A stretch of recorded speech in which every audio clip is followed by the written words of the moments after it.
నమస్తేనా? నమస్తే. మీ పేరు? Doctor K Chalapathirao. ఓకేనా, ఎక్కడి నుంచి వచ్చారు? ఖమ్మం నుంచి వచ్చినాం. ప్రాబ్లం ఏంటి? అక్కడ నుంచి ఇక్కడ వరకు వచ్చారు కదా, అంత లాంగ్గా వచ్చారు కదా, ప్రాబ్లం ఏంటి? కాంట్రాక్ట్ లెక్చరర్ డిస్టర్బ్ యొక్క సమస్య మీద మేము వచ్చినాం. వాస్తవానికి ఏంటంటే మేము కాంట్రాక్ట్ డిగ్రీ కాలేజీ లెక్చరర్లుగా పనిచేసినాం గత కాలంలో మన మిత్రులు వచ్చేసి 2007 నుంచి 2000లో స్టార్ట్ అయింది ఈ వ్యవస్థ. ఆ తర్వాత మేమందరం కూడా 2009లో త్రూ ఆర్జేడీ రిక్రూట్మెంట్ ద్వారా మేమందరం కూడా రోస్టర్ ప్రకారం రిక్రూట్మెంట్ అయిన వాళ్ళం. ఆ తర్వాత 2013లో ఆనాడు ఉన్న ప్రభుత్వం ఏం చేసిందంటే జేఎల్ టు డిఎల్ ప్రమోషన్ ఇచ్చింది. ప్రమోషన్ ఇవ్వడం వల్ల చాలామంది కూడా ఉద్యోగ అవకాశాలు కోల్పోవడం జరిగింది. Not only 2013, 2014 after Telangana, before Telangana 16, 17తో కూడా పోయింది. ఆనాడు ఏం చేశారంటే ఎవరైతే డిస్టర్బ్ అయ్యారో వేకెన్సీ ప్రకారం రిక్రూట్మెంట్ అనేది ఇవ్వడం అనేది జరిగింది డిస్టర్బ్ అయిన వాళ్ళకి. తర్వాత గవర్నమెంట్ వచ్చిన తర్వాత, తెలంగాణ రాష్ట్రం వచ్చిన తర్వాత 2014 తర్వాత బిఫోర్ డిస్టర్బ్ అయిన వాళ్ళని అసలు పట్టించుకోలేదు.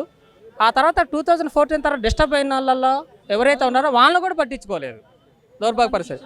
అయితే 2007 తర్వాత అప్పుడున్న కమిషనరు, అంటే బిఫోర్ కమిషనరు, ఆఫ్టర్ కమిషనర్ ఉన్న తర్వాత ఆఫ్టర్ కమిషనర్ ఈ జోన్లో వేకెన్సీ లేని వాళ్ళకి వేరే జోన్లో పంపడం అనేది జరిగింది.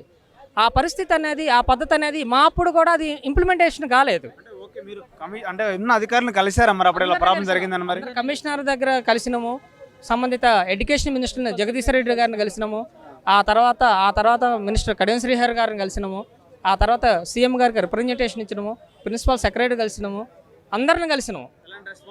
ఈ వాళ్ళు వాళ్ళు ఏం చెప్పారంటే 2014లో అంటే 14 లాస్ట్లో జగదీశ్వర రెడ్డి గారు మినిస్టర్గా నుండి వెళ్ళిపోయే ముందు 276 జీవో అనేది ఒకటి ఇచ్చారు.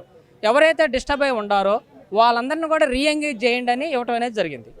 దాంట్లో ఆ 136 మెంబర్స్ని రిక్రూట్మెంట్ చేసుకోవచ్చు, 136, 137 చేసుకోవచ్చు. కానీ కేవలం 36 మెంబర్స్ మాత్రమే రీఎంగేజ్ చేస్తారు. ఎందుకంటేనంటే అధికారుల సమన్వయ లోపం. వాస్తవానికి ఆర్జేడీ దగ్గర ఎవరి డిస్టర్బ్ అయ్యారో వాళ్ళ లిస్ట్ ఉంది, కమిషనర్ రేట్లో లిస్ట్ ఉంది.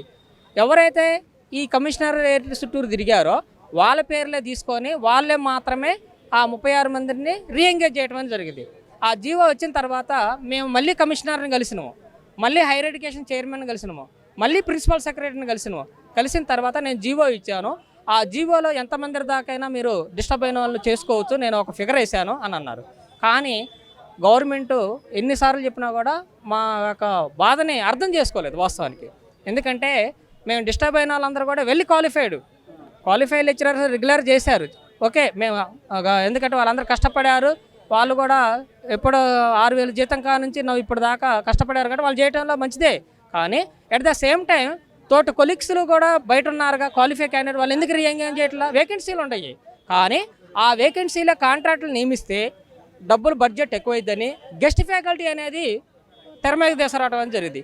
ఈ గెస్ట్ ఫ్యాకల్టీ తీసుకురావడం వల్ల గవర్నమెంట్కి కొంత ఆర్థికంగా బెనిఫిట్ పొందొచ్చు, కానీ ఎడ్యుకేషన్ పరంగా విద్యాసంస్థలు నాశనం అయిపోతున్నాయి. వాస్తవానికి ఏంటంటే తెలంగాణ గవర్నమెంట్ వచ్చిన తర్వాత కేజీ టు పీజీ ఎడ్యుకేషన్ అని చెప్పారు. మనం తెచ్చుకుందే నిధులు నియామకాలు. మేమందరం కూడా ఉద్యమాలు చేసిన వాళ్ళమే యూనివర్సిటీలలో, మేమందరం కూడా చాలా ఇబ్బందులు పడినాము. కానీ తెలంగాణ గవర్నమెంట్ వచ్చిన తర్వాత రిక్రూట్మెంట్ అనేది జరిగిద్దని మేము ఆశిస్తే కనీసం అసలు రిక్రూట్మెంట్ విధానమే లేదు. ఎందుకు లేదంటే విద్యా వ్యవస్థ డెవలప్మెంట్ అయితే అక్కడున్న లోపాలన్నీ కూడా బయటకు వస్తాయి. ఒక ఆర్థికవేత్త చెప్పిండు, ఈ ప్రపంచంలో ఆటం బాంబు కంటే ప్రమాదమైంది అక్షరం అనేది. ఆ అక్షరం లేకుండా కేసీఆర్ ఎక్కడైతే మేధామదనం జరుగుతుందో, ఎక్కడైతే విశ్వవిద్యాలయ దేవాలయంగా వర్ణించడం జరుగుతుందో ఆ దేవాలయాల్లో కూడా రిక్రూట్మెంట్ అనేది చేయకపోవటం, ఆ తర్వాత ఏ విద్యా వ్యవస్థలో కూడా జూనియర్ కాలేజీ కానివ్వండి, డిగ్రీ కాలేజీ కానివ్వండి శాశ్వతమైన రిక్రూట్మెంట్ చేయకపోవటం వల్ల చాలా వరకు కూడా విద్యా వ్యవస్థ నష్టపోవడం అనేది జరిగింది. మేము అర్జీ ఇవ్వటం జరిగింది. ఎందుకంటే లేదు మేము గత ప్రభుత్వంలో ఉన్నప్పుడు గేట్ దగ్గరకు వచ్చి పోయేవాళ్ళమే తప్ప లోనికి వెళ్ళలేదు. అంటే ఇష్యూ ఏదన్నది బయటకు పంపించేవాళ్ళు. ఎందుకంటే మేమందరం కూడా గత ప్రభుత్వంలో గట్టికి పని చేసిన వాళ్ళమే, మేమందరం కూడా ఉద్యమాలు చేసినాము, చాలా కష్టపడిన వాళ్ళమే. కానీ కష్టపడిన వాళ్ళకి అన్యాయం జరిగినప్పుడు సామాన్య మానవుడి పరిస్థితి ఏంటి? సామాన్య మానవ పరిస్థితి ఎవరికి చెప్పాలి? మాకు అందరూ తెలిసిన వాళ్ళే, ఉద్యమాలు అందరూ తెలిసిన వ్యక్తులే, అందరితోటి కమిట్మెంట్ ఉన్న వ్యక్తులే. బట్ మనకి న్యాయమే జరగట్లేదు. మాకే న్యాయం జరిగినప్పుడు సామాన్య మానవుడికి ఎట్లా న్యాయం జరిగిద్ది? కాబట్టి మేము అర్జీ ఇవ్వడం జరిగింది. ఎందుకంటే ఇందిరమ్మ రాజ్యం కాబట్టి ఈ ఇందిరమ్మ రాజ్యంలో కాంగ్రెస్ గవర్నమెంట్ తెలంగాణ ఇచ్చింది. మేమందరం కూడా కాంగ్రెస్ గవర్నమెంట్లోనే రిక్రూట్మెంట్ అయిన వాళ్ళమే. ఈ గవర్నమెంట్లో రిక్రూట్మెంట్, ఏ గవర్నమెంట్లో మేము రిక్రూట్మెంట్ అయినమో, ఏ గవర్నమెంట్లో డిస్టర్బ్ అయినమో ఆ గవర్నమెంట్ మాకు ఉద్యోగ అవకాశాలు ఇవ్వాలని మేము కోరుతున్నాం.